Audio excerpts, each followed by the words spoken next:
안녕하세요. 저는 경기도 교육청 소속 초등학교 선생님입니다. 그리고 취미로 음악을 하고 있어요. 랩 영상을 찍거나 공연도 하고 반 아이들과 함께 음악을 만들어서 음원 발매도 했습니다. 응원해 주시는 분들도 많지만 따가운 시선들 때문에 조금 힘들었던 적도 있어요. 그래도 반 아이들이 정말 행복해하기 때문에 계속 열심히 해보려고 해요. 제가 아이들과 음악을 즐겼던 이야기를 여러분께 들려드리고 싶어서 사연을 올립니다. 안녕하십니까. 경기TV 이규석의 공감편지, 저는 이규석입니다. 언젠가 어느 프로에서 봤는데요.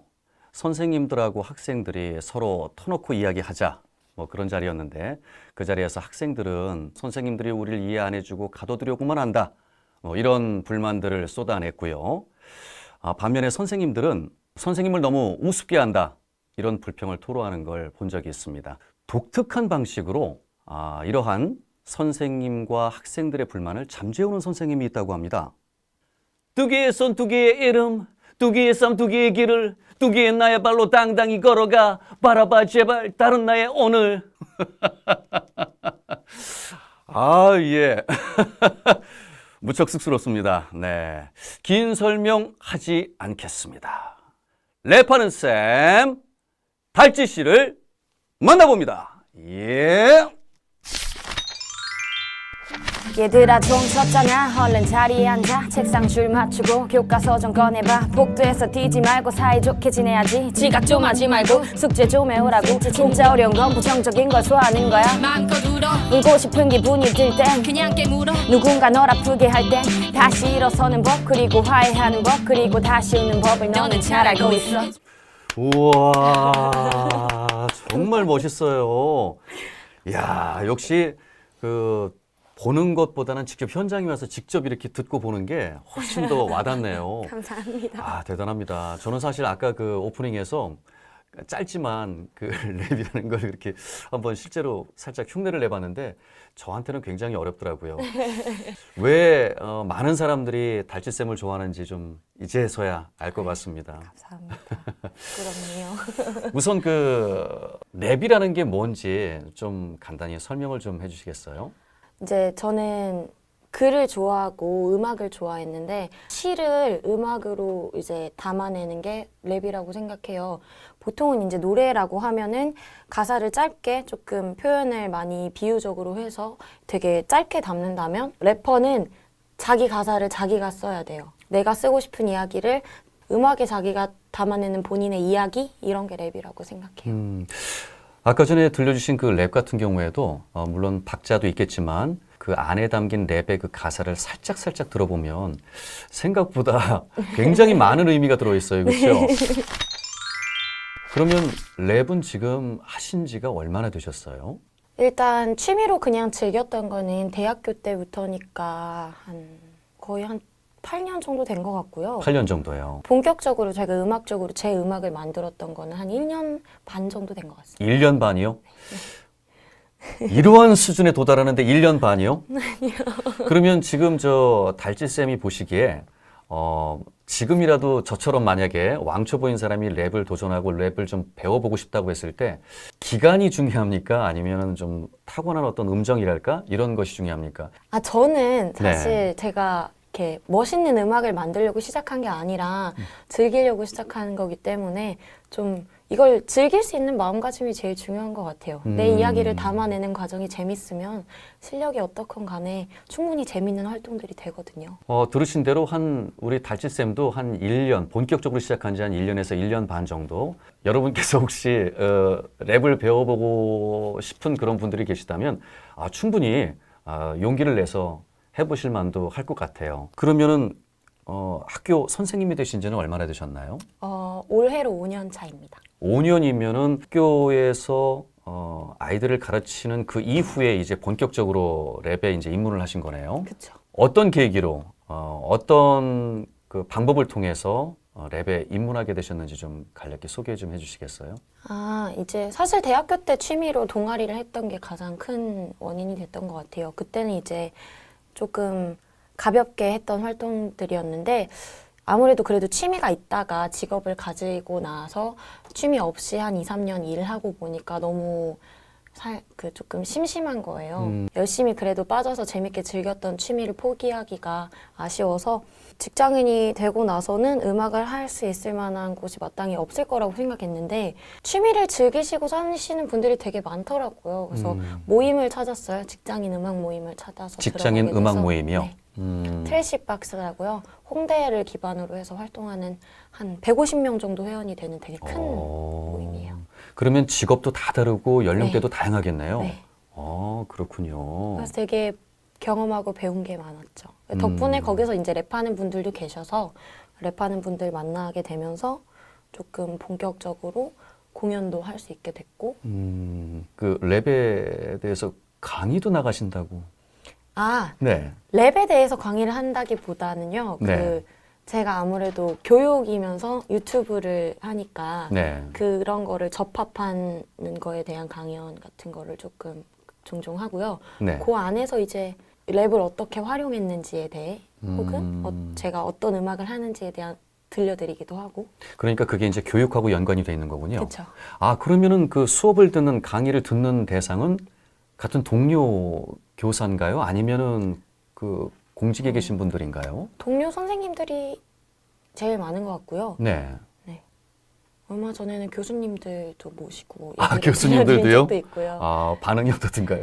되게 이제 신선해 하셨어요. 교수님들을 모셔놓고 강의법을 알려드릴 수 있는 그런 경력이 있는 건 아니잖아요. 제일 먼저 아무래도 그런 거를 도전했던 사람의 그런 경험기 이런 것들이 도움이 될 것 같아서 얘기 드린 적이 있습니다. 그러셨군요. 그렇게 해서 이제 유튜브를 이제 올라가기 시작했는데 그것이 상당히 많은 반응을 불러일으켰어요. 그렇죠?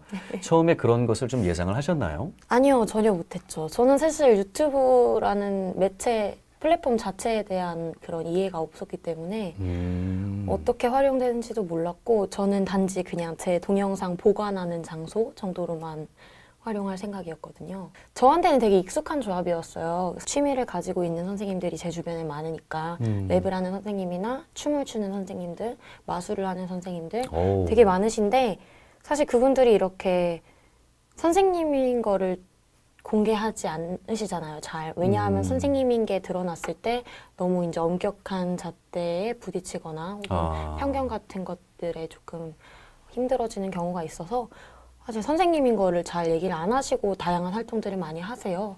그래서 어쩌다 보니까 제가 교실에서 찍은 음악 영상 이런 그 되게 낯선 조합이 조금 재밌게 느껴졌던 것 같아요, 사람들한테. 그러면 처음에 유튜브에 올라갔을 당시에는 그 동영상, 첫 동영상이 학교를 배경으로 해서 나온 건가요? 네, 교실이었어요. 교실에서? 예. 그 음악 연습을 할 공간이 없어서 교실에서 그냥 찍었던 연습 영상인데 네. 비공개로 막 올려놨다가 네. 그 중에 하나를 이제 아이들한테 보여주려고 이제 공개했다가 네, 첫 회 때는 그냥 봐봤자 100명, 500명 정도 봤고요. 두 번째 거 공개 딱 하나 해주니까 그게 페이스북으로 이제 퍼져나갔군요. 전파되면서 인사이트 기사 막 이런 게 나오기 시작하더니 갑자기 막 모르는 사람들이 보러 오고. 그래서 그 이후에 이제 유튜브에서 굉장히 폭발적 반응을 불러일으킨 다음에 아마추어가 아닌 프로 제작자들에게 이제 구애의 손길을 받습니다. 그렇죠? 그래서 같이 협업을 하게 되는 그 과정을 좀 설명을 부탁드릴게요. 사실 제가 음악성이 그렇게 뛰어난 건 아니고요. 근데 저만이 담아낼 수 있는 메시지나 이런 것들이 조금 좋게 봐주신 분들이 계셔서 프로 음악, 원래 그러니까 직업적으로 음악을 하시는 분들이 연락을 주셨죠. 이런 주제로 랩을 할 건데 선생님이 같이 음악을 담아주시면 조금 좋을 것 같다. 뭐 이렇게 연락을 주셔서 실제로 음악을 본격적으로 하시는 분들과 피처링 작업을 한 일이 몇 번 있었어요. 네. 그래서 아무래도 그 과정 속에서 만나게 된 프로듀서 분들이나 또 혹은 음악 관련 작곡가, 뭐 래퍼 분들을 만나게 되면서 그 활동 반경이 계속 넓혀져 가고 있는 것 같아요. 아무래도 조금 이제 좀 범위가 확장되다 보니까 오히려 달찌쌤이 좀 폭이 넓어졌다고 해야 되나요? 많은 걸 좀 배우는 계기가 되지 않았나요? 그쵸. 유튜브 덕분에 제가 진짜 많은 걸 얻었다고 할 수 있죠. 제가 음악을 만들 때 도와줄 수 있는 분들도 굉장히 많아졌고요. 제가 꿈꾸던 음악을 할 수 있게 된 것 같아요. 이 유튜브라는 게 일정 조회수가 넘어가면 어떤 그 수익이 발생하는 것으로 알고 있는데 알다시피 달치쌤이 지금 공무원 신분이기 때문에 이게 또 일종의 부수적인 수입 아니겠습니까? 그러다 보면은 이 문제를 과연 또 어떻게 처리를 하셨는지 궁금할 수밖에 없어요. 그런 것들에 관해서는 어떻게 운영을 좀 해오셨는지. 사실 초반에 이런 문제들 때문에 시선이 가장 힘들었던 것 같아요. 아무래도 유튜브를 하는 선생님이 없다 보니까 책을 내시는 분들이나 음악을 만드시는 분들이랑 제가 하는 활동이 비슷하다고 생각했거든요. 문화예술 창작 활동이라서 이제 그 책을 낼 때 출판하는 거랑 같은 과정으로 저도 이제 겸직 신청을 하고 제가 커버하는 음악들이나 아이들이 나오는 영상으로는 광고를 걸어서 수익을 내지 않고요. 제가 순수 창작한 창작물에만 이제 광고를 걸어서 제가 받는 것도 아니고 제 음악을 도와주신 분들한테 그냥 이렇게 돈을 드렸어요. 계좌 연결 아예 그분을 드려서. 근데 저는 왜냐면 돈을 벌려고 한 활동이 아니었기 때문에 그렇게 지금까지도 제 계좌로는 하나도 들어오지 않고 있고요. 네, 그렇게 했는데도 아무래도 제 영상에 광고가 걸리는 거 혹은 그 이전에 제가 유튜브로 영상의 조회수가 많이 얻어진 것만으로도 민원이 많이 들어오고 조금 그런 어려움이 있더라고요. 제가 실제로 돈을 벌지 않았으니까 문제가 되지 않아야 되는 게 맞는데도 네. 민원이 많으면 아무래도 제가 활동을 해나가는데 어려움이 있을 수밖에 없어요. 그래서 그렇죠. 사실은 못하게 될 뻔한 경우도 몇 번 있었고요. 네, 아이들이 워낙 너무 좋아하기 때문에 제가 포기하고 싶지 않아져서 약간 여러 가지로 노력을 했죠. 아무리 공무원 신분이라도 사실은 자기의 어떤 개인적인 이런 창작 활동이라든가 여러 가지 활동들은 할 수 있고요. 네. 그렇죠? 그리고 일정 부분 아까 말씀하신 대로 책이라든가 여러 이렇게 부분에서 결과물에 대해서 수익을 얻는 것도 사실 큰 문제가 없는 거죠. 그렇죠. 예, 그러함에도 불구하고 제가 봤을 때는 동영상이라는 어떤 매체의 파급성 때문에 많이들 자꾸 눈에 보이고 또 인기를 구가하고 하다 보니 이런 것들로 인해서 좀 일종의 눈의 가시라고 해야 되나요? 그래서 좀 더 민원이 계속 들어오는 게 아닌가 전 생각이 듭니다. 여러분께서도 들으셨지만 사실 달치쌤이 이 동영상과 관련해서 또 유튜브와 관련해서 그 어떤 수익도 지금 현재로서는 가진 게 없고 다 모든 것을 환원을 할 뿐만 아니라 또 현재 생각으로는 아직도 부수익을 올리는 어떤 그 창구로서의 역할은 전혀 생각지 않고 있다는 거 맞죠?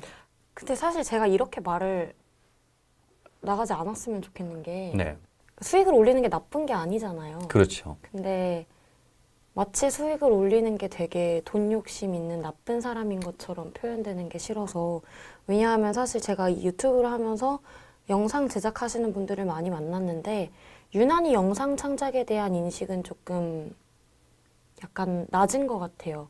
책을 쓰는 건 되게 고상한 창작 활동이고 음악하라는 것도 되게 멋있다고 느끼시면서 영상으로 돈을 번다라고 하면 되게 유튜브에서 돈 욕심이 많은 싸구려 직업? 약간 이렇게 생각을 하시는 것 같아서 제가 이렇게 알려진 사람으로서 제가 앞장서서 저는 유튜브로 돈 안 벌 거예요. 그건 나쁜 거잖아요. 뭐 이런 캐릭터가 되고 싶지는 않아요. 무슨 말씀인지 알겠습니다. 제 영상을 만드는데 많이 도와주시는 분들도 생겼거든요. 근데 그분들이 당연한 권리를 받아가실 수 있어야 되는 건데 그리고 또 저 이후로 많은 유튜브 하시는 분들이 생기셨어요, 선생님들이. 근데 그분들이 책을 쓰시는 것만큼 많은 시간을 쏟으셔서 교육적인 영상이나 또 좋은 컨텐츠들을 만들어내시는데 그분들이 정당하게 이제 수익을 창출하시는 거를 나쁘게 표현하고 싶지 않아서요. 저도 나중에 이제 제가 만약에 이런 인식 개선이 되고 민원이 많이 들어오지 않는다면 제가 순수하게 창작한 저와 함께 도와주신 분들과 함께 만들어낸 창작물에는 광고 걸어서 그 돈으로 이제 그분들 정당한 권리 챙겨드리고 저도 이제 만약에 수익이 생긴다면 뭐 기부도 하고 혹은 저희 반 아이들한테 좀 많은 추억들도 만들어줄 수 있을 것 같고. 얘기 듣고 보니까 충분히 공감이 갑니다. 왜냐하면 어느 부분은 되고 어느 부분은 안 된다는 이런 인식의 전환부터 일단 이루어져야 될 것이고 그리고 제가 봤을 때는 이런 달치쌤의 여러 가지 이런 선순환적인 노력들 이런 것들로 인해서 민원은 점차 계속 줄어들 거라고 저는 이제 생각을 합니다. 우리 교육 시스템 또 때로는 그 학교에서 생활하는 이 환경들 뭐 동료 교사도 있을 거고 그랬을 때 이 유튜브라든가 이런 여러 가지 활동할 때 좀 제약이라든가 좀 어려움들은 없었나요? 아니 선생님분들은 다들 응원해 주셔서 아, 그래요? 문제는